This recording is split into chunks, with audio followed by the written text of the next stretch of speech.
Blackboard so that we can post PowerPoints as we have them or information. And my goal is to actually have quiz questions so that we could use the information we heard and try to kind of sort it out and make heads or tails of it, because I think that that's all the only way that anybody really learns. So I did post my lecture that I'm going to do right now on our brand new website. So it's on Blackboard and it's under, is it just under functional neurology? I can't remember. Yep, and you scroll all the way down to the bottom of that first page, and I actually found a background that has a brain on it. From Blackboard, like Blackboard's skins, right? I found one that's a brain, so I was really excited. So, Dr. Ellis is exactly right. I hate this more than anything because I got into functional neurology on the wrong end. So usually people get into it because they are a patient.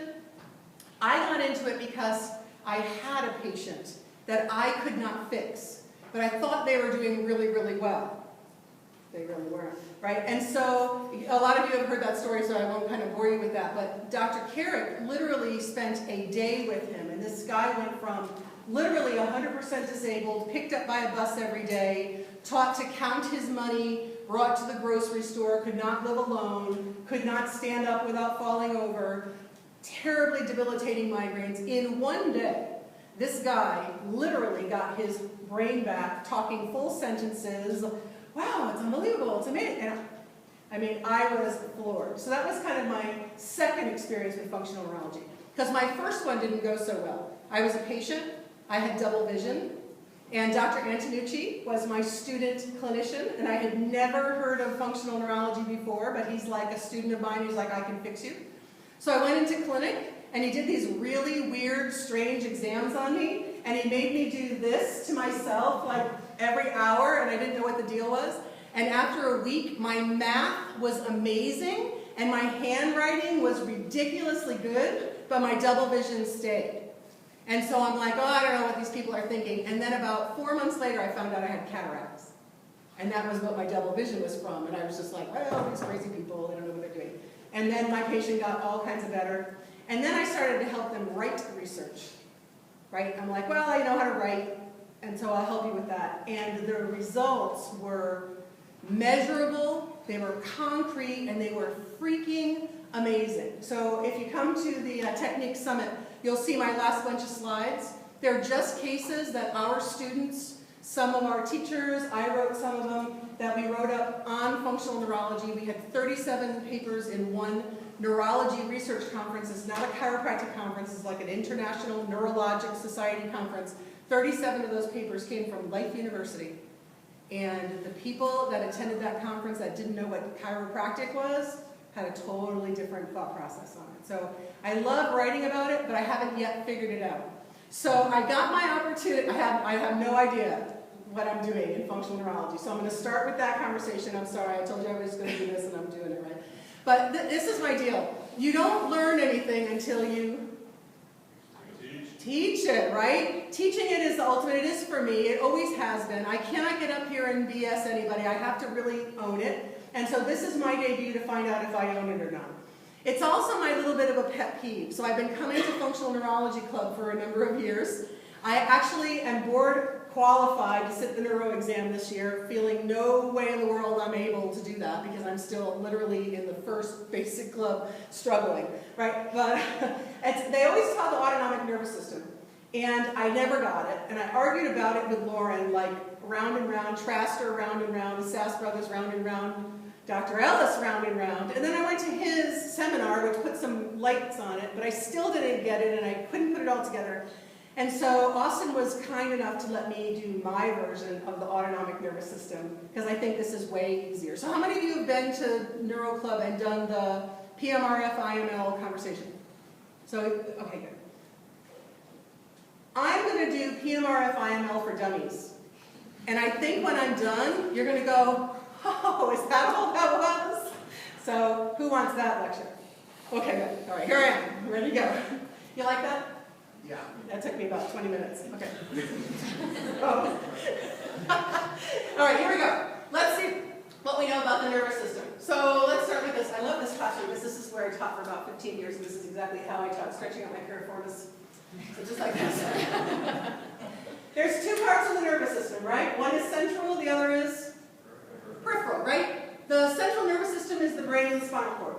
Tell me what feeds it. What feeds the brain and the spinal cord? What kind of pathways are those? This is 101. What goes in this box? Oh, and by the way, this is also an interactive thing. What goes in the box? Sensory! Oh, good. That's it. 101. You can do this with me. You can. You can, right? Sensory pathways go in. Tell me what the two basic sensory pathways are. One is sensation from the body, right? So we have proprioception, we have what we're feeling on our skin, right? We have, I can't remember them all right now because I'm a little jacked up and you'll see in a minute why, right? But we have kind of all this information from our surroundings coming in through our senses. So what's the other sense that we get? What's the other one? Nope, that's from the body. Visceral, good. So tell me what visceral sensory is. What is that? Some of you have this sense right now. Some of you are satisfying it because you're eating the bone. So, what are these senses? Organ, from your organs. Good, from your organs like? Like your stomach. My stomach, good. I'm hungry. I had a half a sandwich before I came in because I didn't want to crash in the middle of it, but it had a little gluten in it, so I might crash anyway. Go ahead. What else? What else do you feel from organs? Okay, I heard pain, and pain is good because from the organs I would get pain from what? So if I'm constipated and I'm stretching my colon, would that give me pain? Yes. If my gallbladder was full of gallstones, which Dr. Ellis and I own, would that give you pain? Yes. Kidney, ureters getting stretched, would that give you pain? Right, so mostly pain from visceral organs has to do with either stretch or death because it's not getting enough blood supply, right? But the other one that comes in from visceral sensory is that your brain is always literally sampling your blood. How's the pH, how's the oxygen, how's the glucose, how's the hormones, right? So that's other sensory that's coming in. All right, are we good with that? So you got half of it down already, is that all right? Okay, good. So what feeds into the nervous system is sensory, good. So what comes out? Hey, motor, right? Listen, this is the whole shebang right here. This is absolutely everything, and we're going to give it to you before the end of the night. 101, you're going to be experts. Tell me my two basic kinds of motor pathways. One is motor to, volitional motor, which goes to, oh yeah, good. Right, voluntary, skeletal muscles, right, I'm moving. What's the other one? Involuntary, which is? Visceral, which is? Another way to say it, which is? Good, I heard it in there? Autonomic, right? So this is our autonomic nervous system, right? That's motor coming out. These slides are on Blackboard, really. You could just pull up the slide. They're actually a lot brighter than this when you play them on your own thing, because we're missing a bulb out of here. All right, are there any other pathways of motor that exit out of your muscles? Is there any other motor? Say no. No. But what are the divisions of this? This is a bad question. I was just trying to give it a chance. What are the other divisions of this? Sympathetic, parasympathetic, enteric. Good. Don't forget there's that third one, super important in there. Sympathetic, parasympathetic, and enteric. This enteric nervous system basically is your gut has its own little nervous system. It talks to itself in all kinds of millions of ways. It's definitely influenced by sympathetic and parasympathetic, but it actually has its own feedback. This is entirely a whole different study, and it's definitely not 101. So we're just going to kind of forget that that one exists. Today, we're going to talk about these two. This is really super important, right? But we're going to talk about these two today, sympathetic and parasympathetic. So here's the whole kit and caboodle. You have to remember this, and then you will own it all. You ready? Sensory in causes around. That's everything. And then once the motor comes out, what's going to happen to the sensory? It's going to bring it back in, right? So as soon as that motor happens, the sensory is going to come back in.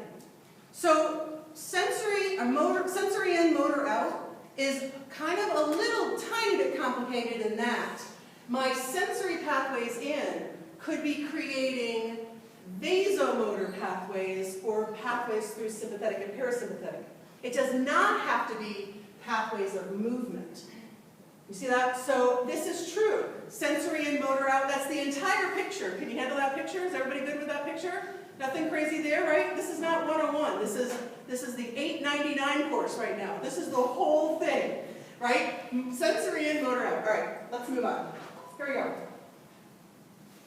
I don't like the sympathetic nervous system described as fight or flight. It's one of them. But that's not really how the sympathetic nervous system is activated all the time. So here's the deal. I like the 3 E's. This came from my million-year-old background, right, when I was studying PT. So the 3 E's are the extreme situations: exercise, excitement, and emergencies. That's the 3 E's, right? So when I have a lot of motor in on exercise, what things are going to come out? My muscles are going to work, but I also have to shunt and create a lot of good blood flow to those muscles that are working, right? I have to have all kinds of postural adaptations to it. It takes a lot of excitement in the nervous system when you're exercising, right? Excitement is another one. That's me up here. That's why I can't think of all my words all the time, because it shuts off my frontal lobe, because my sympathetics are kicking in right here. And then emergencies, which is kind of how we're going to teach it today, because you can't teach the sympathetic nervous system without something eating you, right? And so that's kind of the only way to do it. So this is the activation of the sympathetic nervous system. And the 3 kind of big things that can activate it are exercise, excitement, and emergencies. Good. Got it? You like my dog? This is my favorite picture in my entire slide presentation right here. What I do like about the parasympathetic nervous system is I absolutely do like the conversation of rest and digest, right? If I'm going to be go, go, go, go, go, go, go, go, go, go, go, there comes a time where you have to like stop, right? You have to kind of let everything come to a new normal. And so this is absolutely, right, rest and digest. The other thing the parasympathetic nervous system does is it's really designed to conserve the energy of the body. And so it's good when you're reactive, but you have to kind of conserve it too. So out the side window of my house, my husband, Bill the Bone Man, feeds the deer. So we live up against his long power line meadows, and he feeds the deer. And every night the deer kind of hurt, you're not supposed to, it's kind of illegal in Minnesota. They're so cute. He comes over and we're about to get the babies come, and then you watch them grow up and be yearlings. And see, it's the perfect rest and digest conversation, isn't it? It's perfect. I sit on a couch with my little Mai Tai and I watch the deer. And so, this has a point. The deer come over and they go down and they chew up their food, their head comes up and they look around, and then the second they hear something, and then they're like, oh, that's just Bill the Bone Man, it's good. You can get really close to them, it's amazing. But they have that moment of, what the heck is that? And then they have that release after they've figured it out and said, oh, he won't come and ride us, we're good, right? And so the kid next door tries to, but nobody else can, right? So the system is constantly reacting and then dropping it out, right? Reacting and dropping it out. What happens to a system that reacts, doesn't let it go, reacts again, doesn't let it go, reacts again, doesn't let it go? Do you know those people? Are you those people? Some of you are. So this is really an autonomic nervous system that's not functioning correctly, right? And so if you're not in balance with, I need some energy and excitement, and okay, I really don't need that, let's kind of let that go, then what happens in that system is that you wear things out. And so I hear words like adrenal burnout, right? What do the adrenals do? Yeah, they kick in the sympathetic nervous system, right? So if they're working, can they ever rest and repair? No. Why do you get adrenal burnout? Because your sympathetic nervous system is crazy, right? Can we help that sympathetic nervous system be less crazy? We can. Doable, measurable. Dr. Alice knows the secret. I don't know it yet, but I know that it is done. All right, here we go. The sympathetic and parasympathetic nervous system are regulated by the hypothalamus. So this is a piece of the puzzle that they don't teach a lot in functional neurology club, so I just want to stick that in there. It's regulated by it. The hypothalamus gets all this information and decides what to do with it. It's going to decide, are we really going to be a little excited about this, or are we going to let it go and kind of not do anything? So it's the regulatory area. Nothing more than that, but it's got to go there. So I think I have a little slide to kind of show us that. All right, let's do this. The sensory's got to come in, right? Sensory comes in. We did the big picture. Let's do some smaller pictures, right? If we do somatic sensory, what is that first picture a picture of? What sensory is that?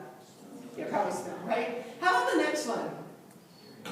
Yeah, it's some guy with earplugs in his ear, so it depicts hearing. But what other sensory is that? Vestibular. It's very important, right? And then this next guy with the big hands probably is touch. Keep going. Touch. Proprioception.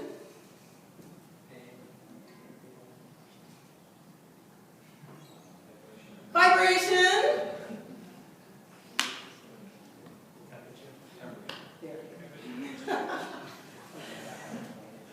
And definitely pain.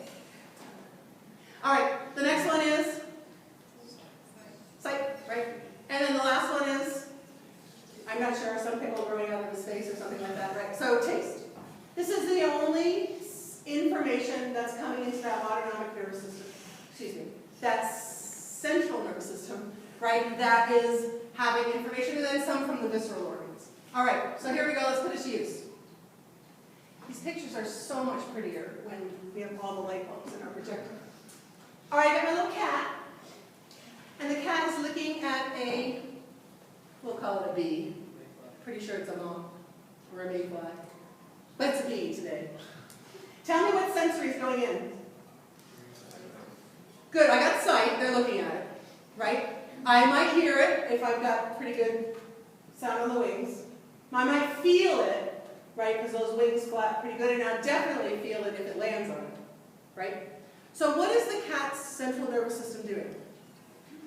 It's doing what I call this: adding, subtracting, multiplying, and dividing.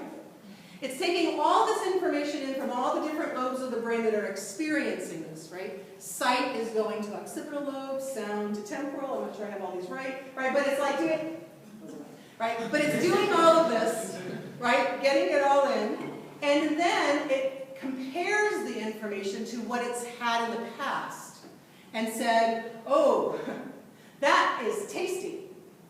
Right? That's what it knows about it. Or it compares it to information it's had in the past that says, oh, that hurt me. Right? Or compares it to information that it had in the past and said, hey, that was really fun to play. And so it gets to get a motor out. Right? So now it has the sensory coming in. It definitely kicked up its thought process. So here it comes. Should I run away from it? Should I eat it? Or my all-time favorite, should I activate its sympathetic nervous system and play with it till it dies from exhaustion? Right? Because that's what my cat would do. All right. The point of all this is that that sympathetic nervous system has to get activated, just even to make those decisions, right? What are we going to do with it? So, the 3 E's, this is very profound to me with patients, the 3 E's, which are exercise, excitement, and emergencies, can be real or perceived.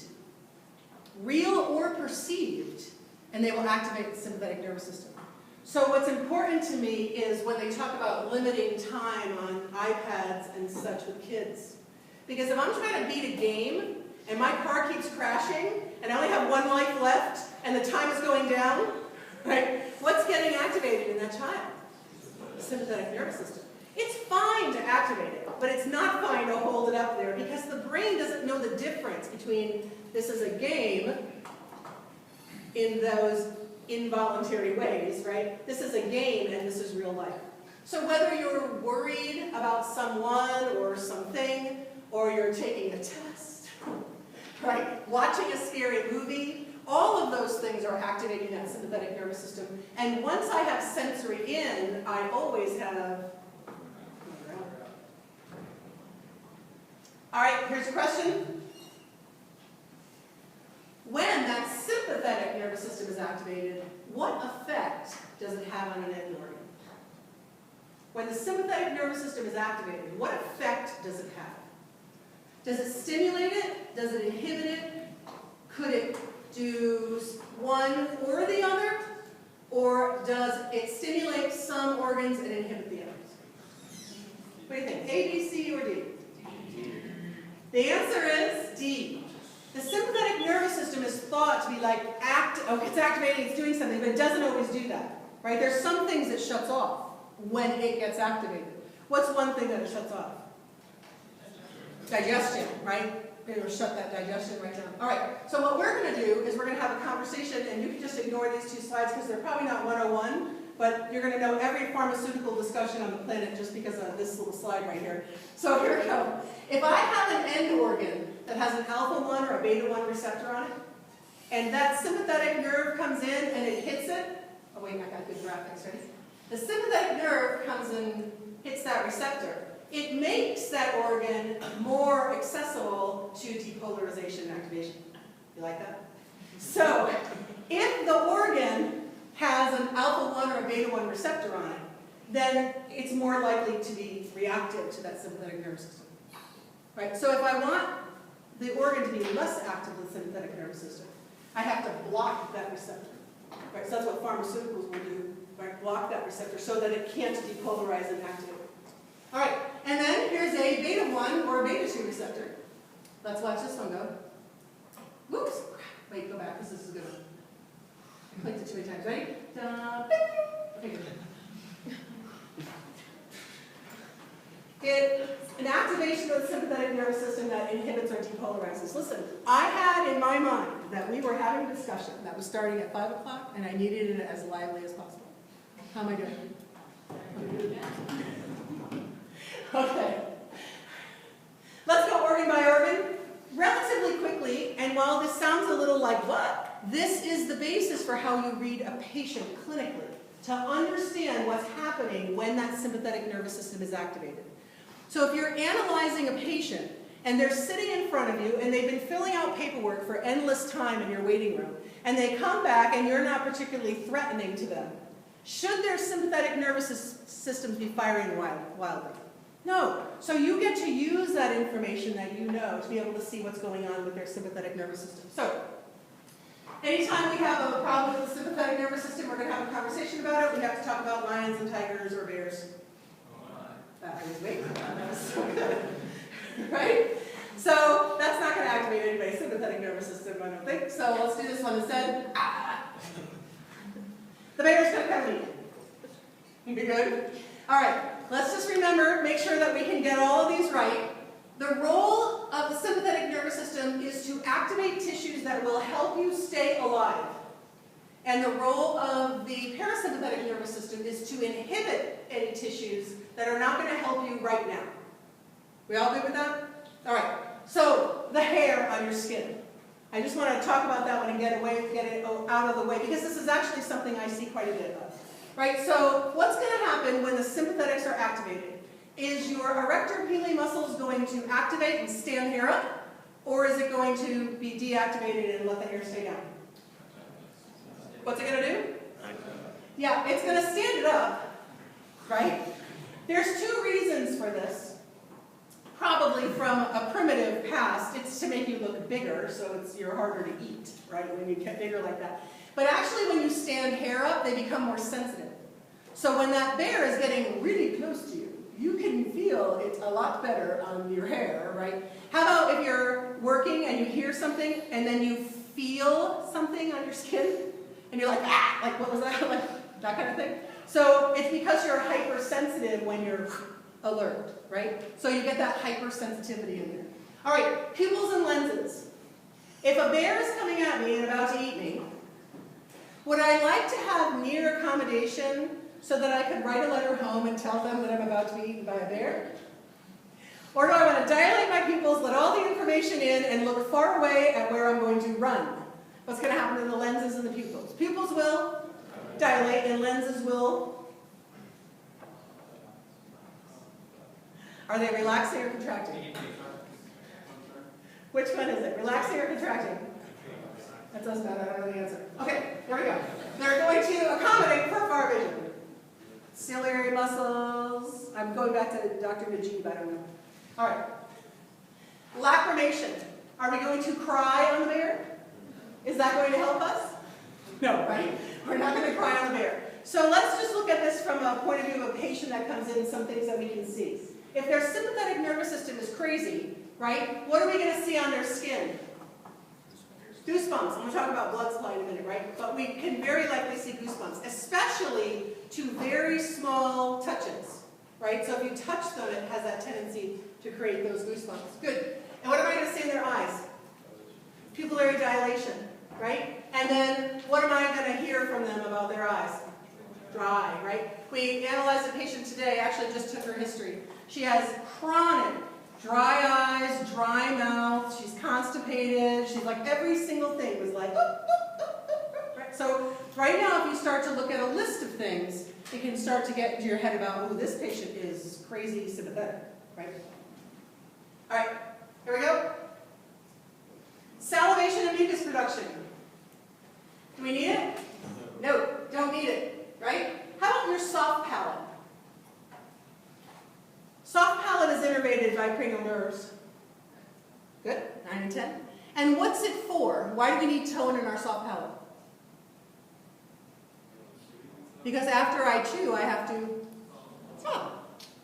Does that help us stay alive when the bear's running after us? No, so what's going to happen to the tone of the palate? It's going to decrease, right? So here's a patient that we see all the time. I have no saliva. I actually have to take medication because I can't produce enough saliva. I have to actually take digestive enzymes because I don't have any amylase and I can start to do that. And I choke when I eat. See that? All right. Oh, words. If you can see this, it says palatal paresis. So that's a word you've probably heard if you've been hanging around in functional neurology, right? So palatal paresis just means that palate ain't working so good, right? Paresis means that it's got a lower tone to it, right? So the palate has that bad tone. All right, here we go. Another one, bronchi. So obviously the blood's going to go to the bronchi, excuse me, the blood's going to go to the lungs more, right? It needs oxygenation. But the lung tissue itself, right? That's what we're talking about with the lung tissue. The smooth muscle of the tissue, is it going to be contracted? Is it going to contract? You know what smooth muscle does? So the smooth muscle is not going to be working and contracting because what the smooth muscle does is it takes the bronchial blood supply and makes sure that it is getting all the things it needs to protect itself with mucus production. And then also to produce mast cells so that it can respond to things that you're breathing in. So if I have a patient that's overly sympathetic, what happens to their lungs? Do they have good immunity in those lungs? No. So every little allergen thing that comes in, right, makes them sick. Allergen was the wrong word. Right, but anything that they're breathing in, right, they're really prone to bronchial infections. All right, let's get to the blood supply, because this is the fun one. Right, blood supply is really good. What happens to the skin, the blood to the skin? Do you get pale or do you get hyperemic? You get pale, right? The blood to the surface, to the skin, is not necessary. I'm going to take that blood and put it in things that are much more important. Right, so the skin is going to get pale. So what happens if I'm checking capillary fill? It's going to be slow, right? I'm not going to have good capillary fill. What happens to the GI tract? Blood supply to the GI tract. Down. Blood supply to the kidneys. Am I going to make urine and pee on the bear? No. Skeletal muscles. Good. That one's going to go up. So all this blood that's going to different places is probably being pushed to the big muscles, right? So the small arterioles that are coming to your capillaries are going to constrict. They're going to keep muscles, right, up and keep blood up into the large muscles. All right, and then this is the VA ratio in the eye. The eyes are actually considered peripheral when it comes to how things are working with the blood supply, right? So just like my hands that would not have a lot of arterial flow to them, the eyes reduce their amount of arterial flow. So is everyone familiar, mostly familiar with VA ratios? Right? So if I were any good and I pulled out my panoptic microscope and I looked into the eyes, I can see the arteries versus the veins. Generally, you really want them 1.5 to 1 size-wise, right? or 2-to-1 size-wise, or 1-to-1 if all things are perfect in the world. But if the arteries are constricted from the sympathetics, they'll become much smaller, right? And those veins will appear much larger. So we'll have VA ratios that are off in here. So the veins will look much bigger, right, than the arteries will. Does that make sense? All right. Heart. What's going to happen to my blood pressure? Right? This is important because we are going to learn that the sympathetic nervous system is sided in here. The right side of the sympathetics have a tendency to manage the SA node, which is actually your heart rate, right? Is it 60 beats a minute or 70 or 95 or 102? Right? Or and the left side of the body, sympathetic, has a tendency to control the AV node, which is the rhythm of your heart. Right? So do you have any off in the beat? Is it doing any weird things that are all right? GI. Peristalsis is going to decrease. Smooth muscle sphincter tone is going to, what's going to happen to the sphincters? They're going to increase. They're going to say, everything stop in place. I'm going to hold it right here, right? So it's going to hold everything down, and it's going to stay. Ileocecal valve is a sphincter muscle, right? That tone is going to go up too. It's going to inhibit motility from the small intestines to the large intestines, so the way that goes. And then GI secretions. Am I going to be able to digest things? No, those kinds of things are going to go down too. What symptom does this patient have? Constipation, bloating, slow-moving food, stinky farts, right? All of those kinds of things happen with this kind of patient right here. They can have trouble swallowing, and then it kind of doesn't go down. Like they almost feel like they have to shake it down or push it down, right? So they get problems like that. All right, I wanted to do them all, so I added the bladder in here because I love that. And don't worry, I'll get to the genitals here in a second. All right, but here's our bladder. We don't have to pee on the bear, right? So what's going to happen to sphincter tone? It's going to go up, right? That sphincter tone is going to get strong. What does the detrusor muscle do? It makes you void, right? So is the detrusor going to be contracting? No, right? So the detrusor is not going to contract, and the external sphincter, what's going to happen with that? Oh, it's a trick question. That's actually under voluntary control. The sympathetic nervous system, when you do have a urine coming into the bladder, if the sympathetics are activated, they actually shut the signals off to the brain and they allow you to go a little longer. So if you're like me, like I'm teaching a 9 o'clock class, and I just get in there and I just get started and I think, dang man, I gotta go to the bathroom, I should have started. Then I teach my whole class and I get kind of all excited and I run to my next class. And about 3 minutes in, I'm like, oh man, I really should have gone to the bathroom. Right, and about 2 in the afternoon, I'm like, you know what? I just sneezed, I gotta go to the bathroom. Right, because the activation of the sympathetic, that does happen to me. Okay, the activation of that sympathetic nervous system also shuts off the signals that the bladder is full. We see this in children. Right? Children can get all wound up and crazy all the time, and they're like, and then they're playing their video games before they go to bed, and you're like, go pee, and they're like, okay, that's all I'm going to do, right? Because they don't have really good tone in the detrusor. They go and they lay down and they fall asleep, and what's going to happen 3 hours later? They're going to pee in their bed, right? So watch that sympathetic wind up right before they go to bed, because that's part of that. All right, I know you're waiting for it.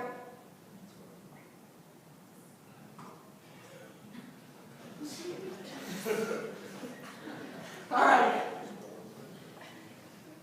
Erections are parasympathetic. It's a clown blowing up a balloon. I know, I worked so hard on these beautiful pictures and you can't even see them. We need to explain that to you next time. Erection is parasympathetic. Am I going to have any trouble with that? Well, I'm running away from the bear. Nothing's going to get your way. You're good. Ejaculation is sympathetic. Am I going to have any trouble with that when I'm running away from the bear? Just in case you were going to say yes, don't worry about it. Because that only works after a prolonged period of parasympathetic. Right? And so it doesn't work by itself. So let's talk about this one. I got a guy, real patient, not mine. I'm just a fictitious patient. I'm just telling you, right? You have a patient, right? One of his problems, which is very common, is ED. And you know how I know it's common? Because it's all over the freaking television and they're selling drugs. It must be common because it's expensive to do that, right? That's how you know what's going on out there, right? So if the patient has for those of you who don't know what ED is, right? Erectile dysfunction, right? Why might they have a problem with it? If they're in sympathetic overdrive, can they just flick it off and get that parasympathetic working? No, right? That's why they need a nice massage before you start. We work the same way. That's why you should take out the garbage and wash the dishes before you want to eat. Interestingly enough, uterine contraction is under sympathetic activation. This has been shown in the literature pretty strongly to create the dysmenorrhea kind of problems, right? Painful periods. And so overly sympathetic is going to create kind of over-contraction of the uterus. Now what's really important here, because I always find this very interesting, I did pregnancy for a really, really long time. What happens is the body is absolutely amazing because I know that every pregnant woman is sympathetic or crazy, right? One or the other. You can put them both in there, right? Together. But in pregnancy, the receptors of the uterus actually change to alpha-2 receptors. They change to alpha-2 receptors, which means that sympathetic activation inhibits uterine contraction.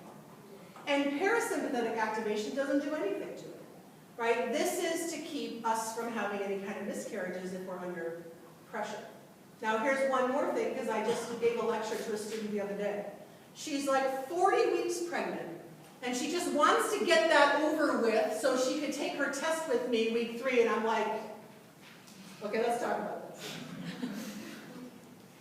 When you're flying, when a bird is flying, it cannot lay an egg. Right? All that crazy sympathetic activation, while it might not be doing a lot to your uterus, may be doing a lot to the rest of the system that has to kick in order for you to have a baby. That's why they nest. They stay home and they do all the things to prepare, right, to get out all that crazy stuff that's kind of... Okay. I love this one more than anything on the planet because this is a patient that you will see every freaking day of the week. Am I going to take glucose when I'm being chased by a bear out of the blood and make glycogenesis? Is that going to happen? No, right? Not going to happen, right? Am I going to break down glycogen, right, and make glucose? Yes, that liver is going to be working overtime to put more and more glucose into the blood. Now I'm going to take my pancreas. The insulin production is going to go down, right? Because insulin production is about storing glucose. But I need the glucose in the blood. Then I'm going to go ahead and activate my triglycerides, right? So from the adipose tissue, I'm going to dump in my triglycerides in there. Those triglycerides are going to go free fatty acids. They're going to go back up into that liver. And what's going to happen to the blood? Say more glucose. More glucose, right? That's what's going to happen, is that I'm going to have more glucose in the blood. So now I have a patient that has, what condition is that? Maybe diabetes, right? And high triglycerides. You know that patient? Yes, so now we've got a patient, right, that can't think because your frontal lobe gets shut off when you're sympathetic activation, right? They're constipated, they got stinky farts, and they got digestive issues, and they've got problems with high glucose and high triglycerides. Does that sound like the world today? Now, if we're any good at this and we can stop or slow down the sympathetic nervous system, balance it, and make this patient work better, do you see how chiropractic can help all of these things that we're talking about today? Yes, so this is how it works, is being able to go sensory in, motor out, right? We're going to be working on that. All right, a couple more. What happens to your sensory systems? They get more active or less? More, right? High sensory activation, right? So you feel every little thing. And then, this one is my favorite, posture. What is the ultimate sympathetic posture? Fetal position, right? Fetal position. So in that posture, my upper extremities are in what position? Left. And my lower extremities are left. See that thing they made you memorize? Like it does something with muscles above T6 and below T6 and fetal position, right? That's it. Fetal position. All right. That's your emergency. I was going to show you these funny little videos. Have you ever seen the guy that goes inside of a snowman and he stands on the corner and people are walking by, and he like turns a little, and they're like, ah! Right? So you get the idea, though. You can see all those postures. What's the posture of excitement? Oh my God, you all just won $10,000 each. What's the excited posture? Yeah! What do you do with your legs? Jump up and down, right? Right? Isn't that what you do? Let's see if I can show you excitement. We need your teeth. Oh, what is that? Skip ad. In. I thought it was going to be erectile dysfunction.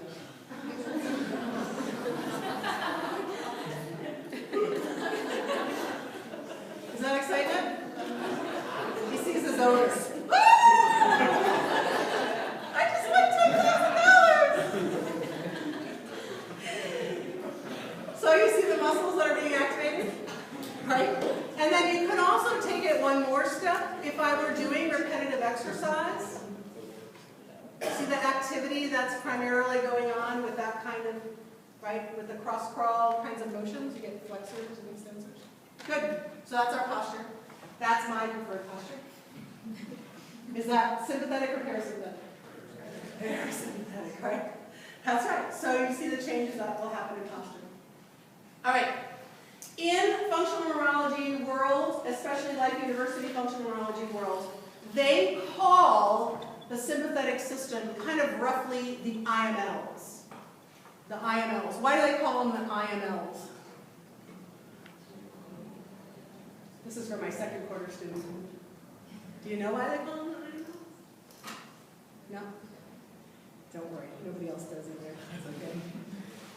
Seriously? The sympathetic nervous system, I don't know why they call them that, right? But here's the deal. The sympathetic nervous system, right, starts in the cortex where the sensory comes in. It goes down to the hypothalamus. Don't worry, I have a really good slide to show you this, right? Then it says, danger, Will Robinson, we got to do something here, right? So emergency or excitement or exercise comes in. It runs down until it gets to the thoracolumbar outflow. Then all the sympathetics exit the cord, and where they run down and synapse the neurons before they exit the cord is in this little area on the side of the cord called the intermediolateral cell column, IML. So anytime you see IML, you should just say, I don't know what you're talking about, we're talking about sympathetics. The sympathetic nervous system, right? So they call it the IML. And I do want to kind of point this out to you because we think about kind of the face and all that kind of stuff, right? The glands of lacrimation, when they're shut off through this cervical chain ganglia and sympathetics. They've exited the cord through the upper thoracics. So sometimes that gets a little confusing when you're thinking about, is it this or is it this? So be careful that just because it's in the face doesn't mean it came out of the head in some way, right? So everything sympathetic has to come out of this cord, right? And so it comes out of this intermediolateral cell column. It does not come out until T1, and then it starts to spread itself around the world. Good? So that's why sympathetics are called IML. Parasympathetics are primarily governed by the cranial nerves. And where do they live? Where do cranial nerves live? In the brainstem, right? And the ones that we have a tendency to talk about quite a bit are the ones that live out the pons and the medulla. So a lot of the things that we talked about today are in the pons and the medulla. And so you see all of this stemming from that brainstem area. So when we talk about parasympathetics, we talk about the PMRF. So this stands for pontomedullary reticular formation, which I will show you next. All right. Hypothalamus, what's it do? Slide number 4, what's the hypothalamus do? Regulates what? Autonomics, right? The hypothalamus comes in and it goes, are we going parasympathetic, sympathetic, a little parasympathetic, somewhat sympathetic, not so much? Just go, oh, rest and digest, just be the frog, playing this finger. Does that, right? That's what the hypothalamus does. This area right here, which has a lot of the cranial nerves that come out of it, right? Pretty much almost all of them will come out between 5, 6, 7, 8, 9, 10, 11, 12, right? Will come out through the pons and the medulla. It has what's called a lot of telephone lines. Well, I guess maybe that's not what it's called. It has what's called a reticular formation. This brain stem right here keeps you alive. This is the most primitive part of you. It doesn't really care what you think. It's going to react, right? It's going to take over no matter what, which is why your frontal lobe shuts off and you can't think of the answers in an exam when your sympathetic nervous system is being activated, right? So once this whole brain stem gets in on it, you got no control anymore, right? So give it up, learn some deep breathing exercises so that you can kind of defeat it here. But this area right here, the pons and the medulla, that has a reticular system right here, like a bunch of telephone wires talking to each other. We call this the pontomedullary reticular formation, and it's primarily responsible for parasympathetic activation. The other thing that it primarily does is posture, upright posture, so that you can walk slowly and smell the roses, make sure you don't find any bees, right? So it's responsible for all of that kind of normal activity of the body. The mesencephalon has another reticular formation. What's that one called? What's that one called? The one in the mesencephalon. The mesencephalic reticular formation. I love anatomy. It really is not that far out there, right? So the mesencephalic reticular formation. If this pontomedullary is primarily responsible for parasympathetic activation, what is that mesencephalic reticulating primarily responsible for? Sympathetic activation. That's exactly right. All right, this is how it goes. My most important slides, because we're going to get a little tiny bit out of 101. Here we go. I have some sensory that comes in. My brain is going to add, subtract, multiply, and divide, and it's going to decide, is this friend or foe? It takes all that information and it compiles it down into the hypothalamus. That hypothalamus goes, I wonder which way we're going to go with this. Right? It decides, oh, heck, it's just a frog laying on a leaf, we're good. So then it comes down, the anterior part of it is activated, the posterior part of it is inactivated. And from that hypothalamus, the action starts down that pontomedullary reticular formation, and we get activation of cranial nerves that provide parasympathetic input, especially cranial nerve 10. That's called, what part of that's called? Pontomedullary reticular formation, right? That's what we're calling it. PMRF. Output is primarily parasympathetic activation. Good? All right, let's try this again. Sensory comes in. I add, subtract, multiply, and divide it, and all that information goes to where? Where's all that information go? Hypothalamus. What's the hypothalamus decide?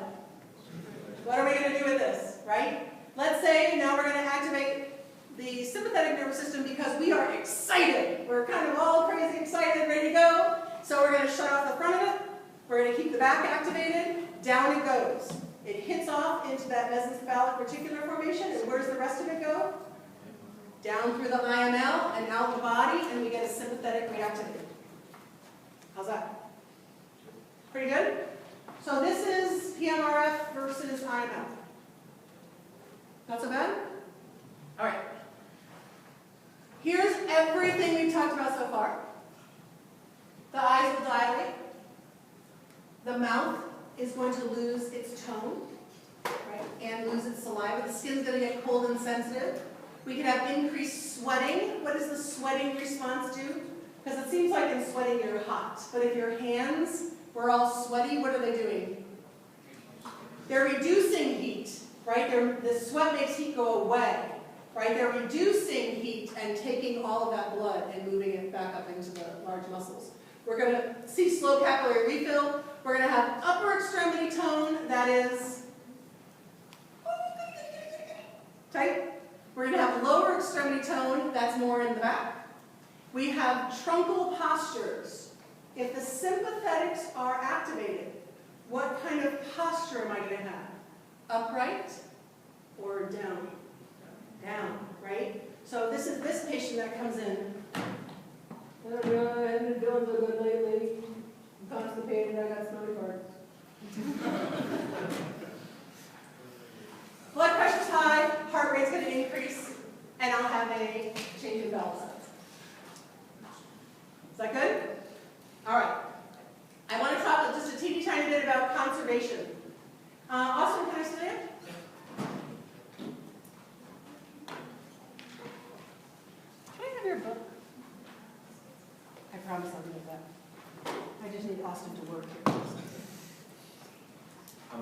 Say hi, everybody. Hello. Does everybody know Austin? Who's not been here before? Austin. Yeah.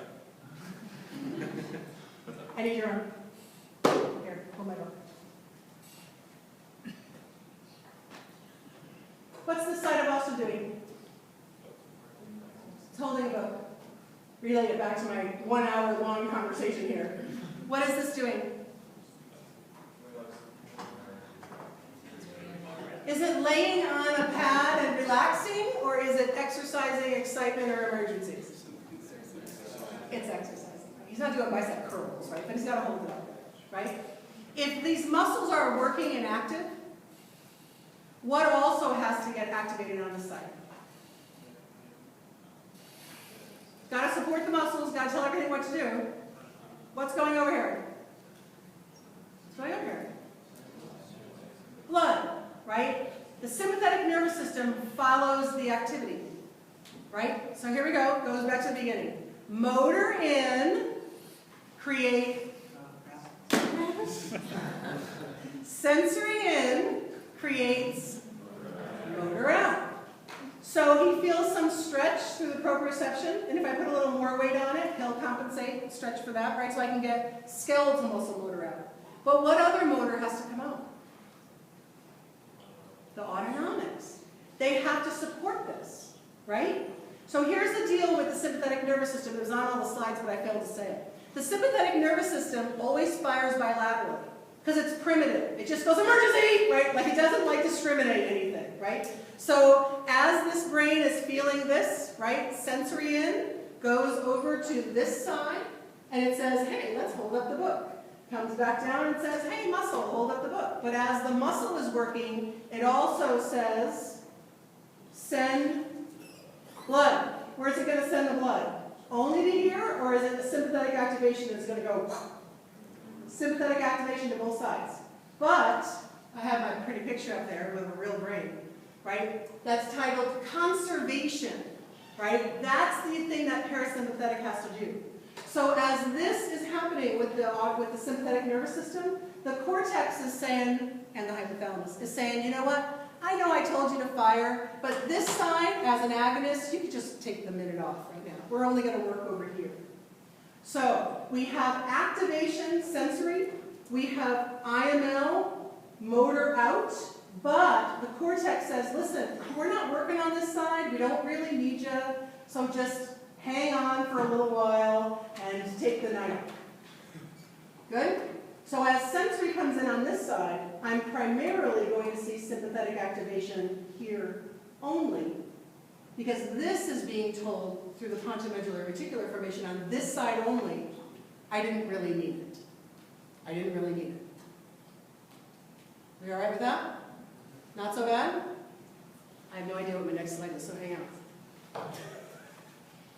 I was going somewhere. Oh, here we go. Easy. On the patient's left, sensory comes in. What goes out? Motor. Do the sympathetics come out too? Yes. On which side are those sympathetics going to get activated? Both. But that right side cortex says to the right side, I didn't really mean it. You could stop that activity over here. And it's conserving energy. See how that works? So when a patient is sitting in front of me and they're quiet, and I'm going to do an examination, I may find differences in their sympathetic nervous system activation on the right versus the left. Because that sympathetics literally are kind of right and left, right? This whole system keeps working, it can work the other way too, right? With the other arm or the other hand, or other thoughts. And so it has this point of conservation in there. And so I want you to do this with someone who's near you, and I want you to see if you can go back and answer these questions and use the information that we just did. It's backwards to how you're used to seeing things, right? But I want you to use the information and see if that you can get them to go forward. So your patient has suspected of having increased sympathetic activity on their left. What findings would support that? So they're sitting, they're quiet, they should have really no major activation of anything, but their left side is showing more activation than their right. I want to know what you would find. Do it together. See if you can kind of go through that and figure it out.